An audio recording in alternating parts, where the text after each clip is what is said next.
The Adventures of Tom Sawyer by Mark Twain. Chapter 7. Tick Running and a Heartbreak. The harder Tom tried to fasten his mind on his book, the more his ideas wandered. So, at last, with a sigh and a yawn, he gave it up. It seemed to him that the noon recess would never come. The air was utterly dead. There was not a breath stirring. It was the sleepiest of sleepy days. The drowsing murmur of the 25 studying scholars soothed the soul like the spell that is in the murmur of bees. Away off in the flaming sunshine, Cardiff Hill lifted its soft green sides through a shimmering veil of heat, tinted with the purple of distance. A few birds floated on lazy wing high in the air. No other living thing was visible but some cows, and they were asleep. Tom's heart ached to be free, or else to have something of interest to do to pass the dreary time. His hand wandered into his pocket, and his face lit up with a glow of gratitude that was prayer, though he did not know it. Then, furtively, the percussion cap box came out. He released the tick and put him on the long flat desk. The creature probably glowed with a gratitude that amounted to prayer, too, at this moment, but it was premature, for when he started thankfully to travel off, Tom turned him aside with a pin and made him take a new direction.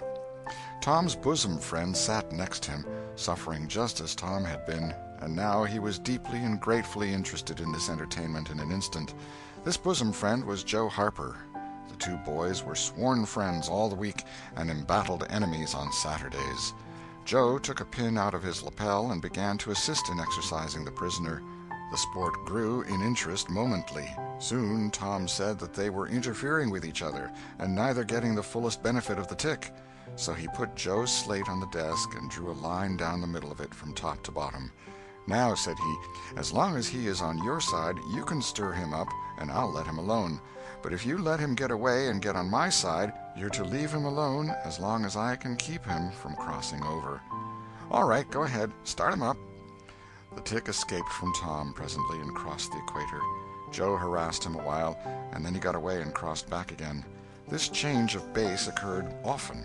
While one boy was worrying the tick with absorbing interest, the other would look on with interest as strong. The two heads bowed together over the slate, and the two souls dead to all things else. At last luck seemed to settle and abide with Joe. The tick tried this, that, and the other course, and got as excited and as anxious as the boys themselves, but time and again, just as he would have victory in his very grasp, so to speak, and Tom's fingers would be twitching to begin, Joe's pin would deftly head him off and keep possession. At last Tom could stand it no longer. The temptation was too strong, so he reached out and lent a hand with his pin. Joe was angry in a moment. Said he, "Tom, you let him alone." "I only just want to stir him up a little, Joe." "No, sir, it ain't fair. You just let him alone." "Blame it, I ain't going to stir him much." "Let him alone, I tell you." "Well, I won't." "You shall. He's on my side of the line." "Look here, Joe Harper, whose is that tick?" "I don't care whose tick he is. He's on my side of the line, and you shan't touch him." "Well, I'll just bet I will, though. He's my tick, and I'll do what I blame please with him, or die." A tremendous whack came down on Tom's shoulders, and its duplicate on Joe's, and for the space of 2 minutes the dust continued to fly from the two jackets and the whole school to enjoy it. The boys had been too absorbed to notice the hush that had stolen upon the school a while before, when the master came tiptoeing down the room and stood over them. He had contemplated a good part of the performance before he contributed his bit of variety to it. When school broke up at noon, Tom flew to Becky Thatcher and whispered in her ear, "Put on your bonnet and let on you're going home, and when you get to the corner, give the rest of 'em the slip, and turn down through the lane and come back. I'll go the other way, and come it over them the same way." So the one went off with one group of scholars, and the other with another. In a little while the two met at the bottom of the lane, and when they reached the school they had it all to themselves. Then they sat together with a slate before them, and Tom gave Becky the pencil and held her hand in his, guiding it, and so created another surprising house. When the interest in art began to wane, the two fell to talking. Tom was swimming in bliss. He said, "Do you love rats?" "No, I hate them." "Well, I do, too. Live ones. But I mean dead ones, to swing round your head with a string." No, I don't care for rats much anyway. What I like is chewing gum. Oh, I should say so. I wish I had some now. Do you? I've got some. I'll let you chew it a while, but you must give it back to me. That was agreeable, so they chewed it turnabout and dangled their legs against the bench in excess of contentment. Was you ever at a circus? Said Tom. Yes, and my pa's going to take me again sometime, if I'm good. I've been to the circus 3 or 4 times, lots of times. Church ain't shucks to a circus. There's things going on at a circus all the time. I'm going to be a clown in a circus when I grow up. Oh, are you? That will be nice. They're so lovely, all spotted up. Yes, that's so, and they get slathers of money, most $1 a day, Ben Rogers says. Say, Becky, was you ever engaged? What's that? Why, engaged to be married. No? Would you like to? I reckon so. I don't know. What is it like? Like? Why, it ain't like anything. You only just tell a boy you won't ever have anybody but him, ever, ever, ever, and then you kiss, and that's all. Anybody can do it. Kiss? What do you kiss for?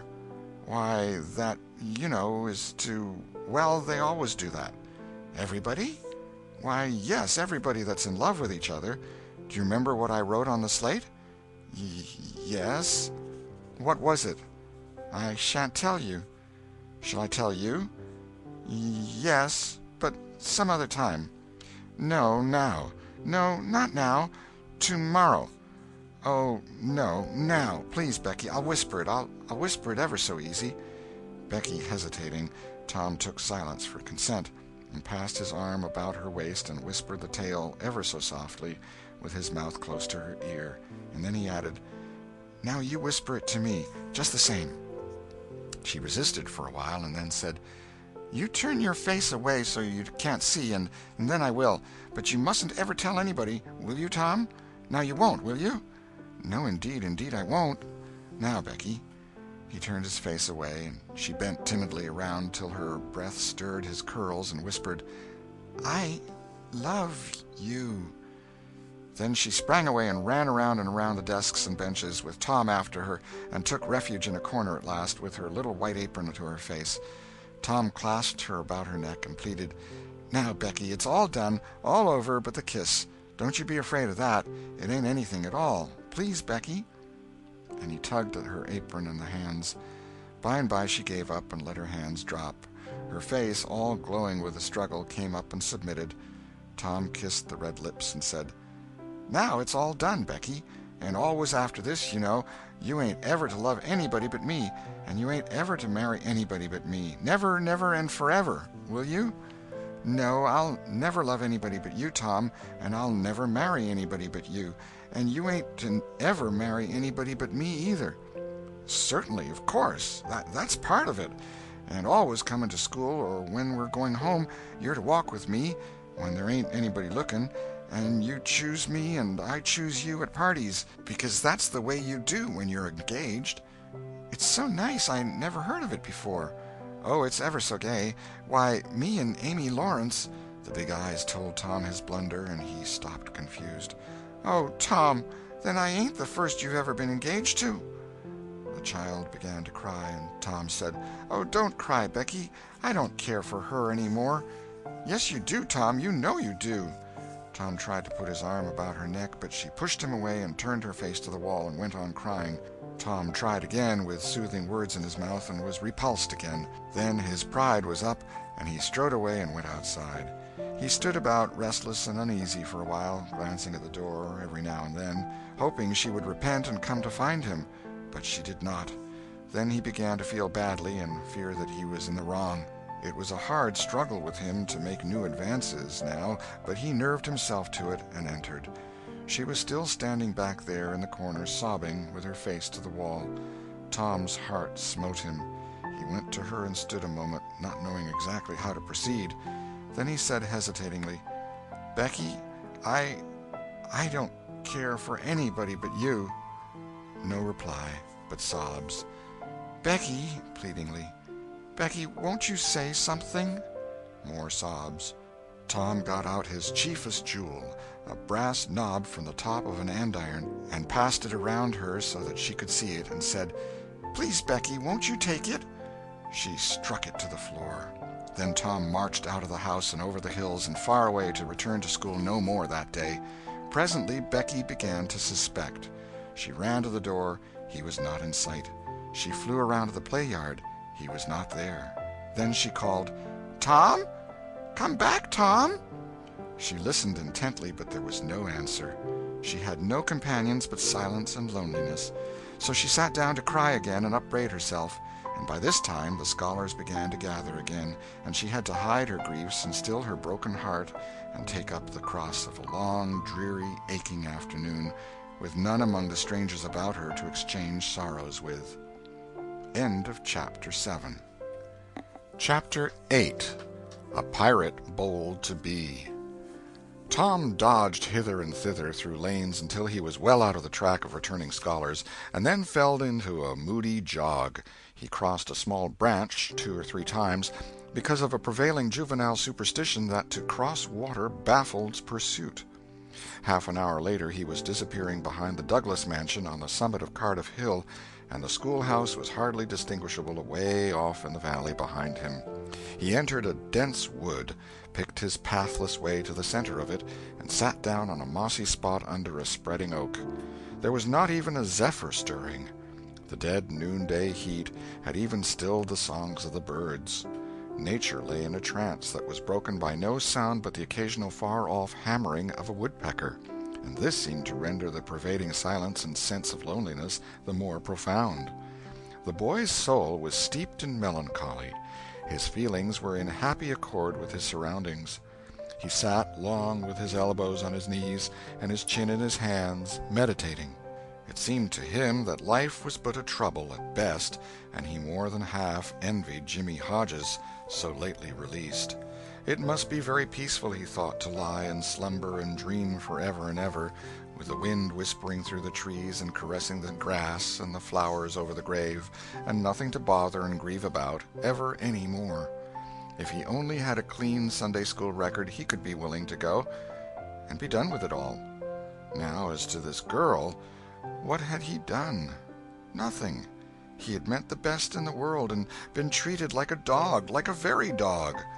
She would be sorry some day, maybe when it was too late. Ah, if he could only die temporarily. But the elastic heart of youth cannot be compressed into one constrained shape long at any time. Tom presently began to drift insensibly back into the concerns of this life again. What if he turned his back now and disappeared mysteriously? What if he went away, ever so far away, into unknown countries beyond the seas, and never came back any more? How would she feel then? The idea of being a clown recurred to him now, only to fill him with disgust. For frivolity and jokes and spotted tights were an offense when they intruded themselves upon a spirit that was exalted into the vague, august realm of the romantic. No, he would be a soldier, and return after long years all war-worn and illustrious.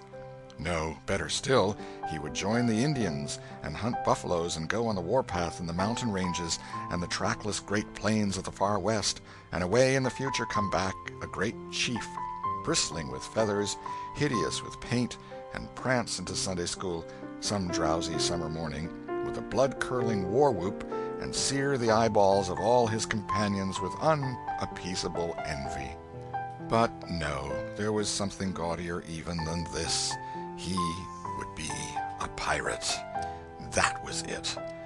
Now his future lay plain before him, and glowing with unimaginable splendor. How his name would fill the world, and make people shudder.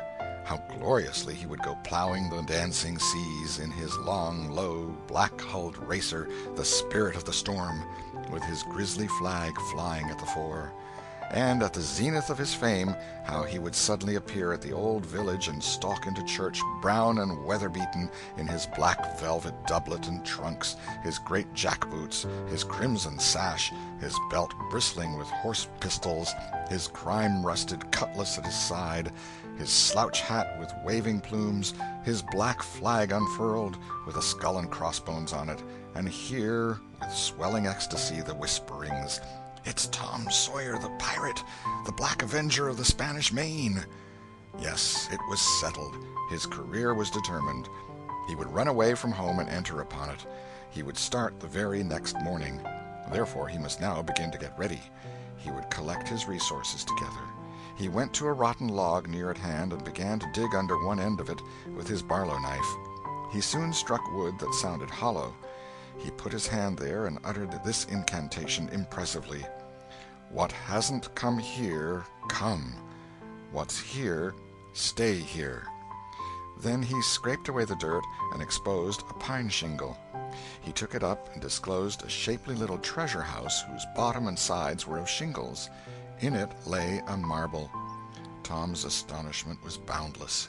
He scratched his head with perplexed air and said, "Well, that beats anything." Then he tossed the marble away pettishly and stood cogitating. The truth was that a superstition of his had failed here which he and all his comrades had always looked upon as infallible.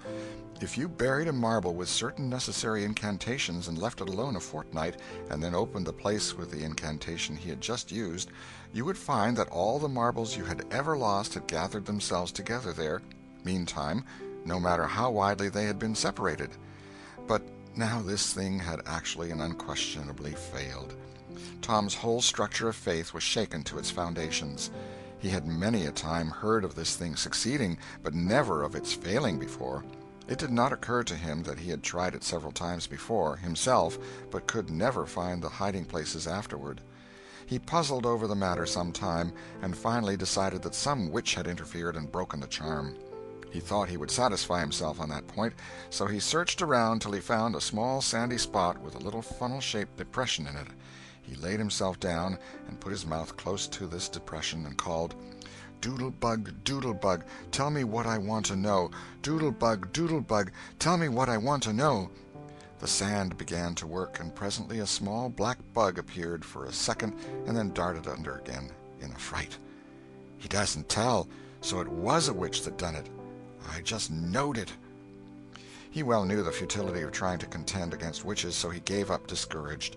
But it occurred to him that he might as well have the marble he had just thrown away, and therefore he went and made a patient search for it. But he could not find it. Now he went back to his treasure house and carefully placed himself just as he had been standing when he tossed the marble away. Then he took another marble from his pocket and tossed it in the same way, saying, "Brother, go find your brother." He watched where it stopped and went there and looked. But it must have fallen short or gone too far, so he tried twice more. The last repetition was successful. The two marbles lay within a foot of each other. Just here the blast of a toy tin trumpet came faintly down the green aisles of the forest. Tom flung off his jacket and trousers, turned a suspender into a belt, raked away some brush behind the rotten log, disclosing a rude bow and arrow, a lath sword, and a tin trumpet, and in a moment had seized these things and bounded away bare-legged with fluttering shirt.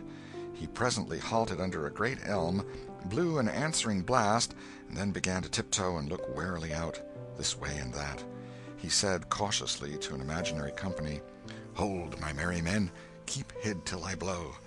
Now appeared Joe Harper, as airily clad and elaborately armed as Tom. Tom called, "Hold! Who comes into Sherwood Forest without my pass?" "Guy of Guisborne wants no man's pass. Who art thou that dares to hold such language?" said Tom, prompting, for they talked by the book from memory. "Who art thou that dares to hold such language?" "I, indeed. I am Robin Hood, as thy caitiff carcass soon shall know." "Then art thou indeed that famous outlaw? Right gladly will I dispute with thee the passes of the merry wood. Have at thee!" They took their lath swords, dumped their other traps on the ground, and struck a fencing attitude, foot to foot, and began a grave, careful combat, two up and two down. Presently Tom said, "Now if you've got the hang, go it lively." So they went it lively, panting and perspiring with the work. By and by Tom shouted, "Fall! Fall! Why don't you fall?" "I shan't." "Why don't you fall yourself?" "You're getting the worst of it." "Why, that ain't anything. I can't fall. That ain't the way it is in the book. The book says, 'Then with one black-handed stroke he slew poor Guy of Guisborne.' You're to turn round and let me hit you on the back." There was no getting around the authorities, so Joe turned, received the whack, and fell. "Now," said Joe, getting up, "you got to let me kill you. That's fair."